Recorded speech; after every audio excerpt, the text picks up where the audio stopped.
Today we are going to go over how to fill out a T47 residential real property affidavit.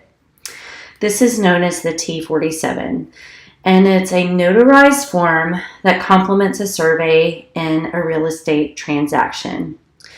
It is used when both parties to the transaction want to use an existing survey from when the seller bought the home, and it's used to attest to the correctness of the survey from the seller's point of view.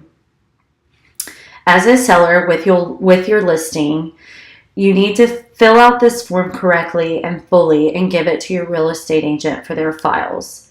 For me specifically, I get this information and I upload it into the MLS so that any agent who is showing your property will have access to this, and if and when they are ready to submit a contract on the property or an offer on the property, they are able to pull this up and fill out the contract accurately.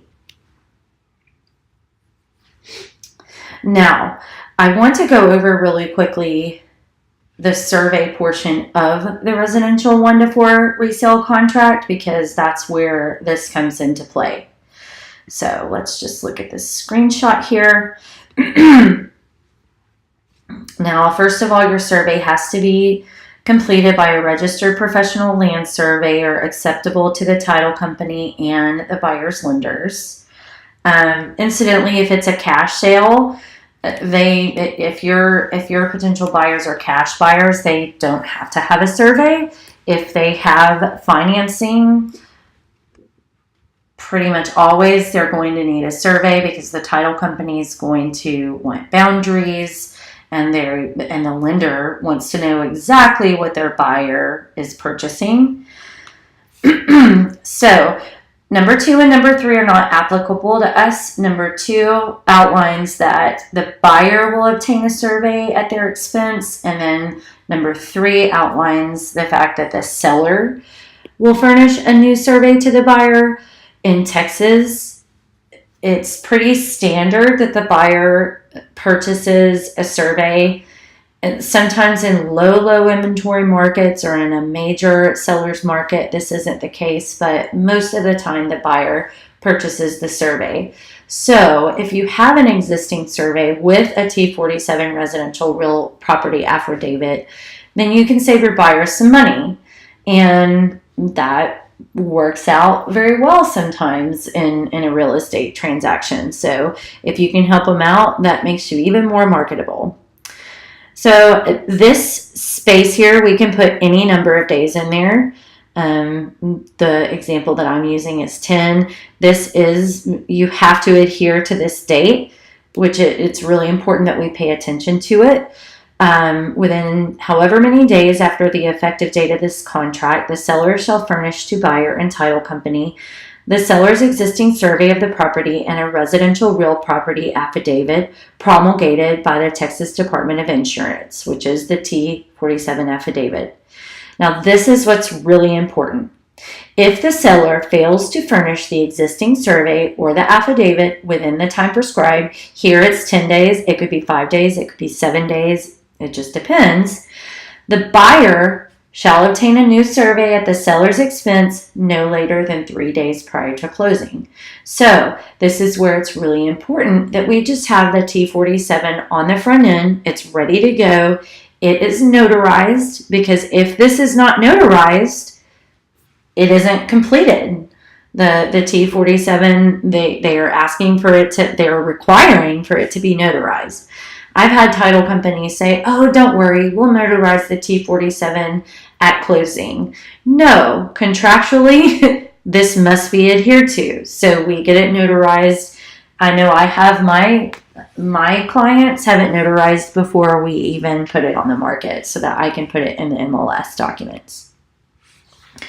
This is kind of pertinent, but if the existing survey or affidavit is not acceptable to the title company or buyer's lenders, the buyer shall obtain a new survey at the seller or buyer's expense no later than 3 days prior to the closing date. Sometimes the lender or the title company will not accept the survey with the T47, and someone is required to buy a new one. And so this is the part of the contract that tells us who is buying what in the event of it not being acceptable, or in the event if someone doesn't turn in their paperwork on time. So let's get back to the T47. So you're going to fill out the date here. The GF number, you may or may not have it on the front end. And you're going to fill out the name of the affiant. This is the this is the person who owns, or person or persons who own the property. Then you are going to fill out the address of the affiant, which is going to be where the owners of the property live. And here is the description of the property. This is going to be the legal description, which in general is lot, block, and section number. With my particular niche group of clients with their listings, you'll want to go to your appraisal district to find the legal description of your property. The county, wherever it resides. And then the state of Texas. Now in number 1, we are the owners of the property. In general, not many people have to fill in anything here. If you're acting on the behalf of a property owner, you would need to explain who you are and the relationship to the property here. So you could write, affiant is the manager of the property for the record, title holders. There could be multiple examples where items are written in here. In general, the owner, I don't have many clients have the need to write anything in here. You're attesting that you are familiar with the property and the improvements located on the property.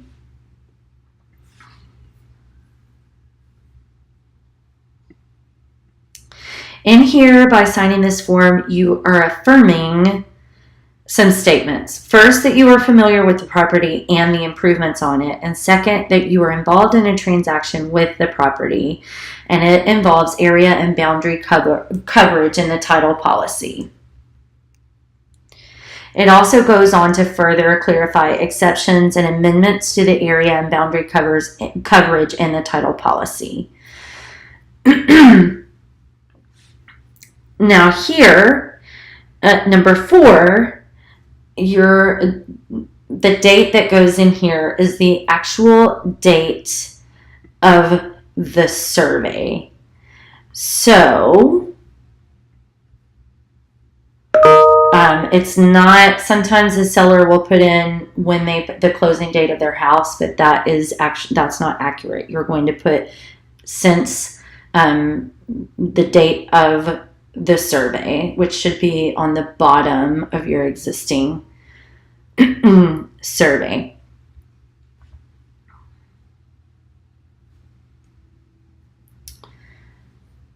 And you're just going to read this and put and attest that there have been no construction projects such as new structures, buildings, rooms, garages, swimming pools, or other permanent fixtures. There are no changes in the location of the boundary fences or boundary walls. There are no construction projects on immediately adjoining properties which encroach on the property. And there are no conveyances, replattings, easement grants, or easement dedications, such as a utility line, by any party affecting the property. And then anything other than that, you're going to put here in this space. So you're going to look back from A to D for guidance. If any of these things have changed, you should state here and be specific about them. So if you've added an outbuilding, specifically if you've added a pool, if you've added a bedroom and a bathroom, you need to put that here. And if there are no changes, you're going to put in here none. This is missed quite often, so make sure that you write none in here. That's what they are instructed, that they're instructing you to do. In 5 and 6, these are more statements that you are affirming by signing this document, that you are acknowledging that the title company will rely on the statements contained on this form to be truthful, and they will compare them to the items on the survey. It also states that it does not warranty or guarantee the location of the improvements to the property. And in 6, it states that the seller understands that they have no liability to the title company if the information is incorrect unless they have failed to disclose something. Now, this is very important. So this is the section for the notary. Once you have this signed, once you have this form completed, you need to take it to a notary and sign it in their presence. You're not going to sign it until you're in front of the notary. Once notarized, you're going to submit the T47 to me along with the survey within the at the beginning, and then if anybody calls wanting to put a contract in, it's already uploaded into the MLS and they have it ready. So hopefully you can save your buyers some money and make your listing even more marketable because you have an existing survey. Hopefully that you understand that all of these instructions and this helped you. Obviously, if you have any questions, please give me a call, email, or text. Have a great day. Thank you.